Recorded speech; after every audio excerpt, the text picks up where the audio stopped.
tolee jiraachuun barbaada.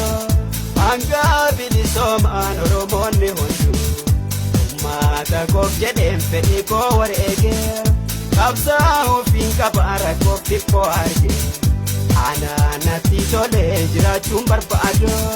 Hanga bilisoomaan Oromoonni hunduu uummata koof jedheen fedhii koo wareegee qabsaa'uuf hin qaba rakkoof xiqqoo arge. Qabsaa'uuf hin qaba rakkoo hunda arge.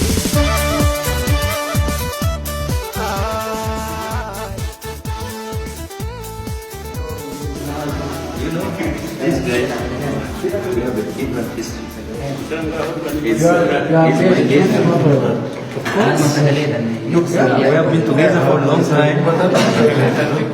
From same constituency. And there are so many things. But still, you know, he is in the bush.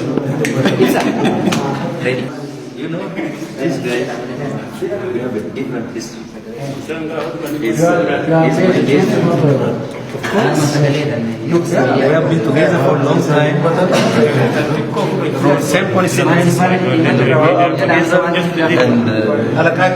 there are so many things. But still, you know, he is in the bush. Ready? Come on.